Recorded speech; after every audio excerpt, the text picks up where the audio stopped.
আমি তোমাদের সঙ্গে যাবো, আমার একটু নিয়ে চলো না। বাবা মার কাছ থেকে অনুমতি নিয়ে আই যা, তবে তোকে নিয়ে যাবো। আহা, ছুটে চললেন দুঃখী বাবা মার কাছে। মা, ও মা, মা গো, আমি তো তোমার কাছে কোনোদিন কিচ্ছু চাইনি, আর আর শুধু একটি বস্তু চাইবো, তুমি আমায় দেবে মা। কি দুঃখী, তোর চোখে জল কেন?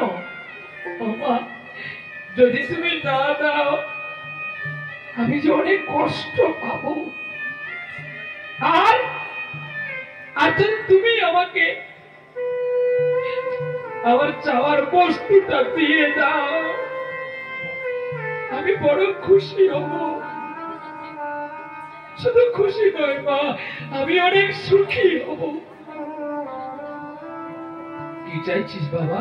ও মা, ওই দেখো না, ওই দেখো কতজন সন্ন্যাসী মিলে তারা গোবিন্দ ভজন করছে। তুমি ওই অনুমতি দাও না মা, আমি ওদের সঙ্গে হরিনাম গাইব।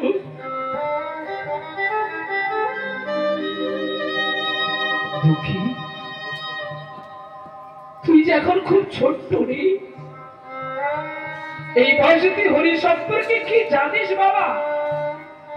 মা, তুমি ঠিকই বলেছ, শুকনো মাটিতে কখনো প্রতিমা গড়া হয় না মা। প্রতিমা বানাতে গেলে ওই শুকনো মাটিকে জল দিয়ে কাদা বানাতে হয়। বাবু, ঈশ্বর ভজন তো বাল্যকাল থেকেই শুরু করতে হয়। তুমি আমাকে বলছো হরি শব্দে আমি জানি না, কিন্তু ভক্ত প্রহ্লাদ কখন পেয়েছিল গোবিন্দকে? ভক্ত ধ্রুব, তিনি 7 বছর বয়সে মায়ের কথা শুনে বনের ভেতরে প্রবেশ করেছিল।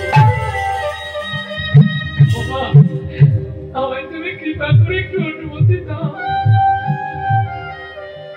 বুঝেছিলাম, আমি জগন্নাথের কাছে যে বলেছিলাম যদি পুত্র হয় তার দাস করে দেব, তবে কি সত্যি আমার পুত্রকে জগন্নাথ নিয়ে চলে যাবে? খোকারে, আমি তোকে অনুমতি দিলেও তুই ওই সন্ন্যাসীদের সঙ্গে যেতে পারবি না। কেন কেন কেন কেন? কারণ কেন জানিস খোকা, তুই তো শুধু আমার একার নয়, এই শরীরের মধ্যে তোর বাবারও অংশ আছে।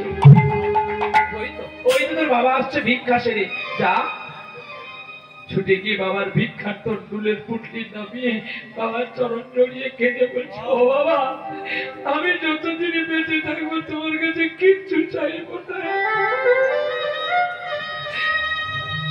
বাবা ওকে দুঃখীকে কোলে নিয়ে বলছে, তুই কি চাইছিস? যা চাইবি আমি তোকে তাই দেব। বাবা, তুমি আমায় অনুমতি দাও না গো, আমি ওই সন্ন্যাসীদের সঙ্গে একটু হরিনাম গাইব। আমি আর কিচ্ছু চাই না। দুঃখী দুঃখী কি বললি? তবে আমার এই কথা দিয়ে, আমার এই কথা দিয়ে দুঃখী, কথা দিয়ে, যদি তুই কোনো দুঃখ বেদনা কষ্ট পা, তবে কি তুই গোবিন্দ ভুলে যাবি না? বাবা, আমি কোনোদিন না, কোনোদিন। কেন জানো বাবা, আমি যত ব্যথা পাবো, যন্ত্রণা পাবো, ততই আমি গোবিন্দকে ডাকবো। আরে মা বাবার অনুমতি নিয়ে সেবাদি বন্ধ সন্ন্যাসীদের সঙ্গে মিশে গেল 7 বছরের বালক। প্রথমে দর্শন হলো নীলগিরি, ধবলগিরি, গোপীকৃষ্ণ রায়, ক্ষীরচোর গোপীনাথ, পঞ্চলিঙ্গেশ্বর। তারপর দর্শন হলো সাক্ষী গোপাল। পরে জগন্নাথের সঙ্গে দেখা হলো। কি নবকলে বড় দাঁড়িয়ে আছে জগন্নাথ।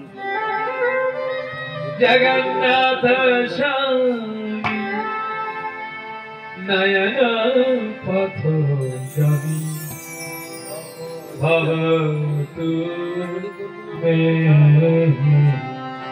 জগন্নাথ